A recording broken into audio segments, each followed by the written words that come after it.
What's going on, YouTube? Derek here, bringing you back Western series. Got another Western that I'm going to review for you guys today.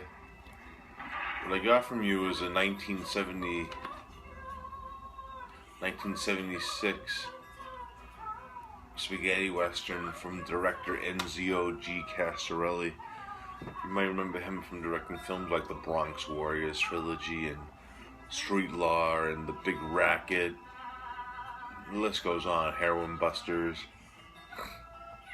He also directed The Last Shark, which is an awesome Jaws ripoff in my opinion, with Vic Morrow in it. What I got for you today is a film he worked with legendary cult star Franco Nero, Keoma.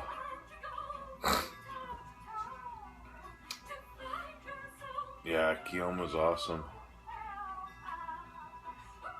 But let's get into the plot of this one. Basically what happens in the plot is Franco Nero, he plays Keoma. He's a half Indian, half white settler, and he's coming back from the war. He comes back to his childhood home and he sees that it's like all despair, the plague has broke out, and he finds out like this ranch owner actually is starting to run the town and run the people out and treat them bad. But what he also finds out is that his the three main baddies in the film that have been working with this ranch owner, Caldwell, is actually three of his half-brothers. Three half-brothers. And it shows, like, it's actually cool how they show the flashbacks in this movie, too, because it happens within the scene, which is interesting, because I've seen a few films do that before, but not like a Western. So it was pretty awesome. Yeah, so it's basically about... Also, I forgot to mention earlier in the plot, Keoma stumbles upon like a group of the ranch owner's men that torturing like these plague victims, and one of them is a pregnant woman. And she's played by Olga Carlatos from Zombie, if you remember her, from the famous eye scene. She was in Zombie. So he saves her and looks after her. He takes her to the town. No one wants to take her in because they know she was with those plague, and they know Caldwell will not be happy if they take him in, and they'll send, and Caldwell will send them with the plague victims also. So Keoma has only three people that are going into his favor. Well, four if you count the pregnant lady, but she's, she can't really do anything. His father, who gives him the most love out of any of the sons. He doesn't like how his sons treat Keoma through the whole film. And then he meets the Undertaker / doctor. I think that's how you describe him. He's a doctor, but he's also Undertaker. It's kind of funny.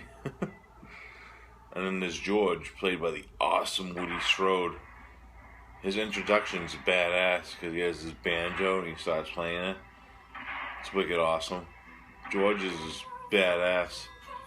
Another thing about the plot is there's a lot of I think the way I would describe it, there's a reference to Greek mythology and Shakespeare in this film too, because Keoma always sees this apparition of this old lady that supposedly saved him when he was a kid in the Indian camp. It was massacred. He always sees this apparition of this old lady throughout the film. She appears in scene from scene. It's very interesting. No, I'm not gonna give you like the whole plot of this one. You gotta watch it. Like I always say. Just gave you a few like plot points and details of it. But now my thoughts on it. My thoughts on this film? It's fucking awesome. Franco Nero is just, whenever he's on screen in any film, he's just badass. He's like the ultimate, like, his presence is just so, like, alluring. Like, he has this glow around him with his eyes and just the way he acts in scenes and stuff. He just remains silent, and it still gives you an awesome performance, in my opinion. Nero never lets me down, anyways. And also, just the whole, like, thing with the Greek mythology and stuff.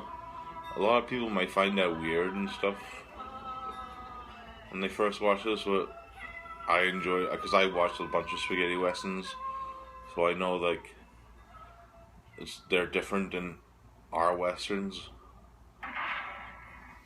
And I've seen it done in films before besides Keoma, which is interesting that it was done in this, because I've never seen it done in a spaghetti western or a western before, in my opinion. But if you have seen it before in westerns, like with the apparitions and all that, and the signs, and let me know. Now the acting, the guys who play his three half brothers, they were born to play those roles, because they just look the part of like being straight up a-holes, pretty much is the word I'm going to use. And like the guy who plays Caldwell, what's his name? I can't think of it. I know him though, I've seen him in other films before. And also, Woody Strode is badass. I think he was like, he's pretty old at this point in his career. Well, he's not as old, but Woody Strode used to play football in the 40s, let's just put it that way. He's like a legend, Spartacus, and all those movies and stuff, and westerns. I don't know if this was before Once Upon a Time in the West or after, but I know he was in that western too. Was the only one. Casarelli's directing though in this film is amazing. He does like, there's a lot of pan shots, like slow motion and mid motion, and the guns are drawn and stuff. It's awesome. It's like just the way the guns are drawn and the slow motion and the bodies, and you see like the blood oozing out. Now the score of this film, if you haven't heard the music in the background, it's a very vocal score. Like whenever like the score comes in, it's either this guy or a girl singing the score. Every time they're telling the story of what's happening and what Keoma's thinking while the film progresses.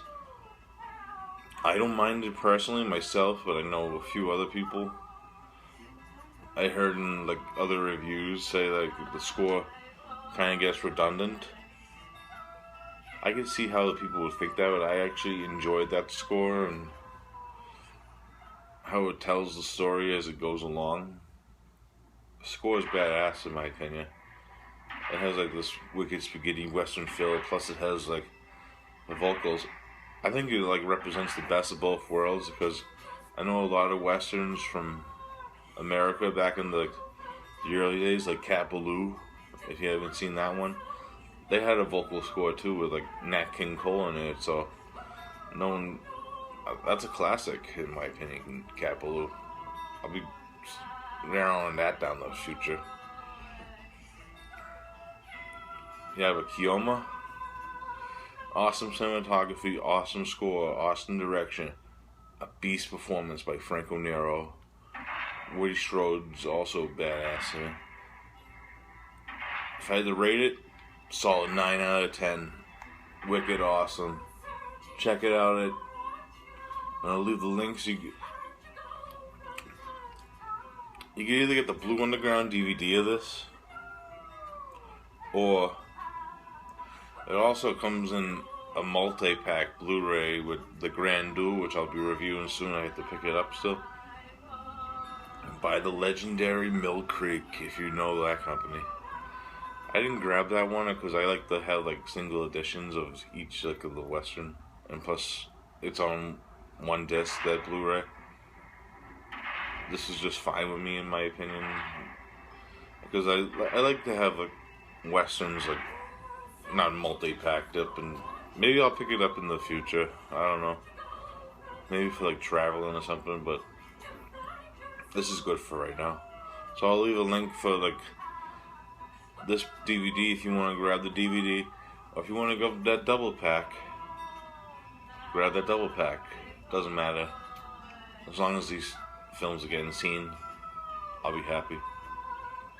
So Keoma, 9 out of 10, wicked awesome. Check it out. Alright guys, thanks for watching the video. Western series, I hope it's kicking off. I hope you guys are enjoying it. I got another Western coming up soon. This one, I'll give you a hint. It's from a legendary director most known for his horror films. Can you guess it? Well, you gotta wait for that review anyways. Well, like, subscribe, and comment if you've seen Keoma, like it, want to know any more information about Keoma. I'm glad you watched this video, guys. Wicked awesome.